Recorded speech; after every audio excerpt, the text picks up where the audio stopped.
नागमती बड़ी ही पतिव्रता स्त्री थी, लेकिन इसके पति में एक बहुत बड़ी कमी थी जो पर स्त्री को, दूसरे की स्त्री को ज़्यादा प्रेम करते थे, जिनका नाम था रतन सेन, जो चित्तौड़ के बसने वाले थे। नागमती रतन सेन की पहली पत्नी थी। गौर करते हैं नागमती वियोग के बारे में। ए नागमती की कथा सुनो, जो बड़ी पतिव्रता नारी थी, लेकिन पति था व्यभिचारी, इस वजह नारी की ख्वारी थी। नागमती ए नागमती की कथा सुनो, जो बड़ी पतिव्रता नारी थी, लेकिन पति था व्यभिचारी, इस वजह नारी की ख्वारी थी। परमेश्वर से बढ़ के दिल में पति को वो नारी मानती थी। सदवा हो कर के भी विधवा बन कर के समय बिताती थी। किस तरीक़ा से? ये सदवा होकर के भी विधवा की जीवन व्यतीत करती थी। पति नारी दूसरी के चक्कर में, पति नारी दूसरी के चक्कर में अपनी नारी को भूल गया। पति के बिछुड़न से नारी का घर में दिल रहते ऊब गया। पति के बिछुड़न से नारी का घर में दिल रहते ऊब गया। नागमती बड़ा ही पतिव्रता स्त्री थी। बात उसमें ये थी, चित्तौड़ के राजा रतन सेन से बचपन में ज्योतिषियों ने ये कहा कि तुम्हारी शादी पद्मावती के साथ में होगी, लेकिन शादी नागमती के साथ में जब हो गई, और वो नागमती देखने में बहुत सुंदर थी। अरे थी जो पतिव्रता नारी, दमके चंदा सिरे उजियारी। अरे लटके के सज से नागिनी कारी, नैना हिरना की रेउ नहारी।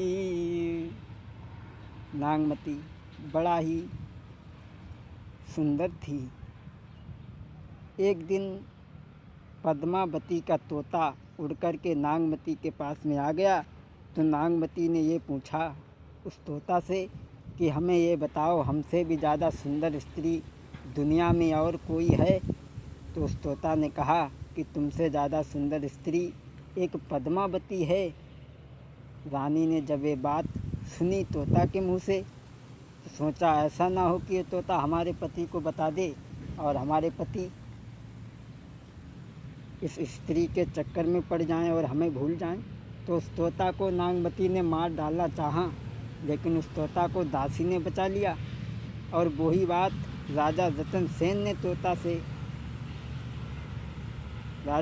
सेन से वही बात तोता ने कह दी और कहा कि तुम्हारी स्त्री से भी ज़्यादा सुंदर स्त्री और अगर कोई है दुनिया में तो वो पद्मावती है।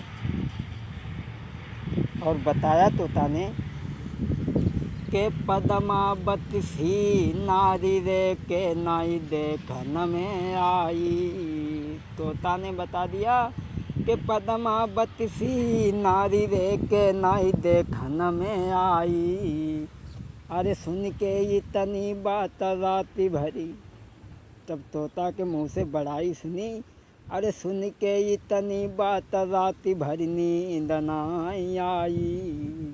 जब उनने तोता की ज़बान से जब बात सुनी तो रात भर राजा को नींद नहीं आई। बात वो बताने के लिए जा रहे हैं जो नागमती ने सोचा था कि ये बात कहीं हमारे पति को न तोता बता दे, उसे मार डालना चाहा, लेकिन उस तोता ने आखिर को कही दिया राजा रतन सेन से, महाराज भोर ही चलिवे को भय त्यार, औ हाथ जोड़ के नागमती तब कहे पिया भरतार। तबही पकड़ कलाई प्रीतम की, के नारी बताई रही। तबही पकड़ कलाई प्रीतम की, अर नारी बताई रही। राजा रतन सेन से उस तोता ने बता दिया।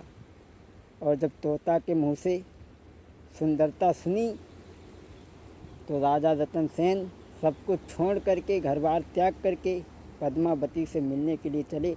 लेकिन स्त्री ने हाथ पकड़ करके समझाया, कहा महाराज आप दूसरे की स्त्री के चक्कर में न पड़ो, आप घर में रहो, पराई स्त्री के चक्कर में न पड़ो। और समझाया नागमती ने महाराज, और के पीछे मती, और के पीछे पति, काय को मती गई बोराई, और तेगा सी पैनी धार रे के नारी पराई मानो। समझाया, अरे और के पीछे पति, काय को मती गई बोराई, गई बोराई, तेगा सी पैनी धार रे के नारी पराई मानो। तेगा सी पैनी धार के नारी पराई, दिए मरबाई, दिए मरबाई, अपनी के सिवा दूसरी पे सुख नाई, अपनी के सिवा दूसरी पे सुख नाई। नागमती ने समझाया, महाराज आप कहीं मत जाओ, आप इस घर में ही रहो, दूसरे की स्त्री के चक्कर में न पड़ो। अगर आप दूसरे पद्मावती की सुंदरता देख करके, उसकी बड़ाई सुन करके जो आप जा रहे हो, लेकिन ऊपर वाले की तरफ देखो, उसने सबको एक समान बनाया है, किसी को कम बड़ नहीं माना। और समझाया नागमती ने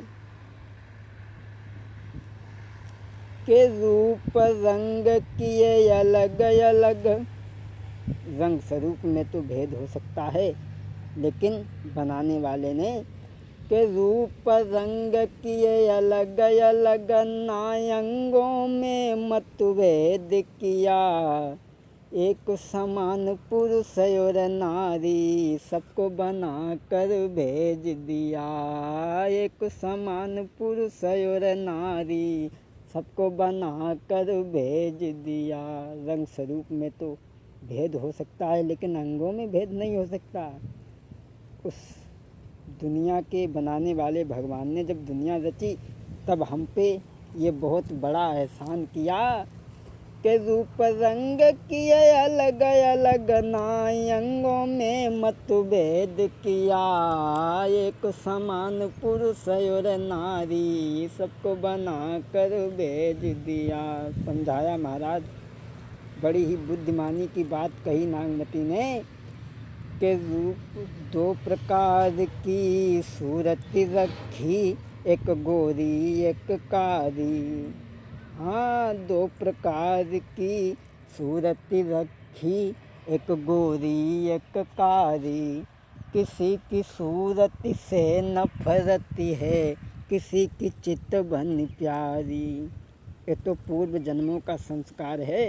अरे दो दो हाथ पैर दिए सबको, दो दो हाथ पैर दिए सबको, नई अंगों में मतभेद किया, एक समान पुरुष और नारी, सबको बना कर भेज दिया, एक समान पुरुष और नारी, सबको बना कर भेज दिया। नागमती ने अपने पति को जाते देख करके समझाया, महाराज दुनिया में भगवान ने कम बड़ किसी को नहीं माना, इसलिए आप घर में रहो। बहुत समझाया, लेकिन रतन सेन नहीं माने। बोले तो सौत को डर करके कह रही है, हम जाएंगे लेकिन ज़रूर जाएंगे। उसी समय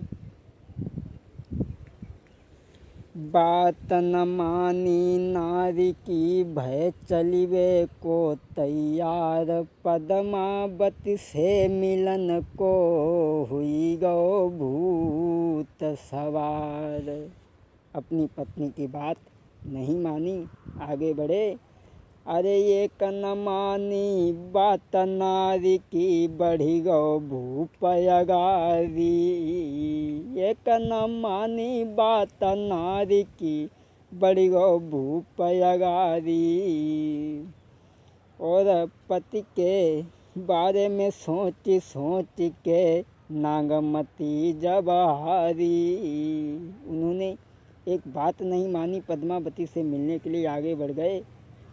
और ऐसा ही नहीं, जब वो मिलने के लिए चले गए, महाराज देखे सुबह शाम वो बाट, और पति के दुख में हैरान नाई, वो खाना तक अब खाई। महाराज रात महीना सी दिखलावे, पति के दुख में बैठी पलिंगा पे, नारी रोई रही कहानी आगे समझावे। जैसी मैंने सुनी सभा में, तैसी दर्शावे नागिनी मन में घबरावे। पति के दुख में नाई नारी अब खाना तक खावे नागिनी।